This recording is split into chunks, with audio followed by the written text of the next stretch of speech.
નમસ્કાર. સિંહોની ગર્જનાથી લઈને ઉદ્યોગ સાહસિકતાના ધબકારા સુધી ગુજરાતની ઓળખ ખરેખર અનેક રંગોથી બનેલી છે. તો ચાલો આજે આપણે સાથે મળીને આ ગતિશીલ રાજ્યના હૃદયને સમજવાની એક મજાની સફર શરૂ કરીએ. તો સૌથી પહેલો સવાલ મનમાં એ જ આવે કે આખરે ગુજરાતને શું ખાસ બનાવે છે? એવું તો શું છે એમાં? શું એનું ભવ્ય ઇતિહાસ છે? એના લોકોનો જુસ્સો છે? કે પછી કંઈક બીજું જ? ચાલો ને સાથે મળીને આ સવાલનો જવાબ શોધીએ. આ સફરમાં આપણે ખાલી તથ્યો નહીં જોઈએ, પણ ગુજરાતની ઓળખ જે તાણાવાણાથી ગૂંથાયેલી છે ને એને સમજવાની કોશિશ કરીશું. એના પ્રતીકો, એનો ઇતિહાસ અને એની અજાયબીઓ, આ બધું મળીને એક અદ્ભુત ચિત્ર બનાવે છે. તો તૈયાર છો?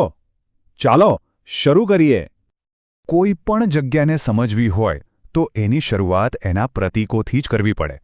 એટલે ચલો સૌથી પહેલાં એ જોઈએ કે ગુજરાતની ઓળખના મૂળમાં શું રહેલું છે.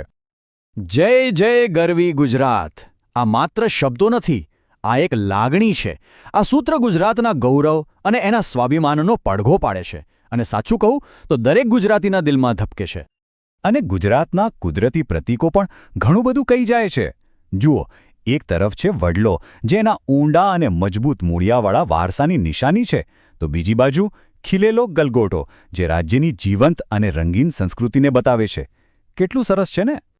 ગુજરાતનો જે આજનો ચહેરો છે ને, એનો પાયો એના ભવ્ય ભૂતકાળમાં નખાયેલો છે.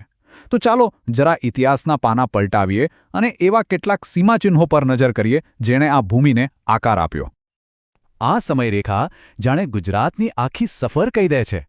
પ્રાચીન કાળની અદ્ભુત કલાકારી એટલે કે રાણકી વાવથી લઈને ગાંધીજીના આશ્રમ દ્વારા આઝાદીની લડતનું કેન્દ્ર બનવા સુધી, અને પછી છેક 2014માં જ્યારે રાજ્યને પોતાના પ્રથમ મહિલા મુખ્યમંત્રી મળ્યા, દરેક પગલું એક પરિવર્તન અને પ્રગતિની ગાથા છે. અને હા, સાબરમતી આશ્રમ એ ખાલી એક ઐતિહાસિક સ્થળ નથી. આ એ જગ્યા છે જ્યાંથી સત્ય અને અહિંસાના શક્તિશાળી વિચાર વડે ભારતની આઝાદીની લડતને એક નવી જ દિશા મળી. કહી શકાય કે તે ગુજરાતની ધરતી પરથી આખા રાષ્ટ્રને મળેલી એક અમૂલ્ય ભેટ છે. ઇતિહાસની જેમ જ ગુજરાતની ભૂમિ પણ અજાયબીઓથી છલ્લોછલ છે. અહીં કુદરત અને માણસની કારીગરી એકબીજામાં એવી રીતે ભળી જાય છે કે જોનારા ખરેખર દંગ રહી જાય. જરા વિચારો, એક એવી જગ્યાની કલ્પના કરો જ્યાં ધરતી અને આકાશ જાણે એક થઈ જતા હોય. આ છે કચ્છનું સફેદ રણ. માઇલોના માઇલો સુધી બસ મીઠાની સફેદ ચાદર. આ ખાલી એક રણ નથી, આ તો કુદરતની એક અનોખી કલાકૃતિ છે. અને પછી આ જ શાંત સફેદ રણ ઉત્સવ દરમિયાન એકદમ જીવંત થઈ ઉઠે છે.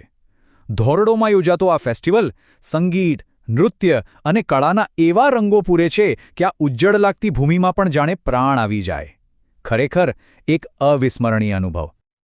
તો એક તરફ કચ્છનું રણ જે ધરતીની વિશાળતા બતાવે છે, તો બીજી તરફ ગુજરાતમાં માણસે બનાવેલી એક એવી રચના પણ છે જે સીધી આકાશને આંબે છે અને દુનિયાભરમાં નંબર 1 પર છે. જી હા, આ છે સ્ટેચ્યુ ઓફ યુનિટી, દુનિયાની સૌથી ઊંચી પ્રતિમા. પણ આ ખાલી એક મૂર્તિ નથી. આ ભારતના લોખંડી પુરુષ સરદાર પટેલને શ્રદ્ધાંજલિ છે, અને સાથે સાથે ગુજરાતની શક્તિ અને એકતાનું જીવંત પ્રતીક પણ છે. ગુજરાતની નદીઓ તો એની જીવાદોરી છે. એક તરફ નર્મદા નદી પર બનેલો સરદાર સરોવર ડેમ લાખો લોકોની તરસ छिपाવે છે અને ખેતરોને લીલાછમ રાખે છે, તો બીજી તરફ સાબરમતીના કિનારે રાજ્યનું વહીવટી હૃદય એટલે કે આપણું પાટનગર ગાંધીનગર ધબકે છે.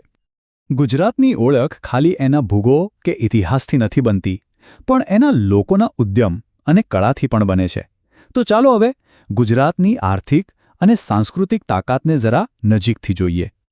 ગુજરાતની આર્થિક શક્તિના મૂળ ઘણા ઊંડા છે. જુઓ, આણંદની શ્વેતક્રાંતિ, જેને આપણે મિલ્ક કેપિટલ કહીએ છીએ, ચરોતરની ફળદ્રુપ જમીન જે તમાકુ માટે જાણીતી છે, અને કંડલા બંદર જે આંતરરાષ્ટ્રીય વેપારનું મોટું કેન્દ્ર છે, આ ત્રણેય મળીને ગુજરાતના વિકાસનું એન્જિન ચલાવે છે. પણ વેપાર વાણિજ્યની સાથે કળા પણ ગુજરાતના લોહીમાં છે. અને એનું સૌથી સારું ઉદાહરણ છે ભવાઈ. આ જીવંત લોકનાટ્ય સદીઓથી ગુજરાતના ગામડાઓમાં મનોરંજન પૂરું પાડતું આવ્યું છે અને સાથે સાથે સામાજિક સંદેશા પણ આપતું આવ્યું છે. તો ઇતિહાસ, ભૂગોળ અને સંસ્કૃતિ પછી આપણી આ સફરનો હવે છેલ્લો પડાવ છે આધુનિક ગુજરાત. ચાલો એ પણ જોઈ લઈએ કે આ રાજ્યનું શાસનતંત્ર કઈ રીતે કામ કરે છે. આ એક આંકડો 182 આધુનિક ગુજરાતના લોકતાંત્રિક માળખાના એકદમ કેન્દ્રમાં છે. આ કોઈ સામાન્ય સંખ્યા નથી, પણ આ રાજ્યના કરોડો લોકોના અવાજનું પ્રતિનિધિત્વ કરે છે. બરાબર. આ 182 એ ગુજરાત વિધાનસભાના સભ્યોની સંખ્યા છે. આ 182 પ્રતિનિધિઓ છે જેમને રાજ્યના લોકો વતી મોટા નિર્ણયો લેવાની જવાબદારી સોંપવામાં આવી છે. અને આ જ તો લોકશાહીનો સાચો પાયો છે. તો આપણે ઇતિહાસના ઊંડાણથી લઈને આકાશને આમતી પ્રતિમા સુધી, રણની શાંતિથી લઈને વ્યાપારના ધમધમાટ સુધી એક લાંબી સફર કરી. આ બધું જોયા પછી આપણે ફરીથી પેલા શરૂઆતના સવાલ પર પાછા આવીએ કે ગુજરાતની ખરી ઓળખ શું છે? કદાચ એનો જવાબ કોઈ એક બાબતમાં નથી, પણ આ બધી જ વિવિધતાના સુંદર મિશ્રણમાં છુપાયેલો છે. ખરું ને?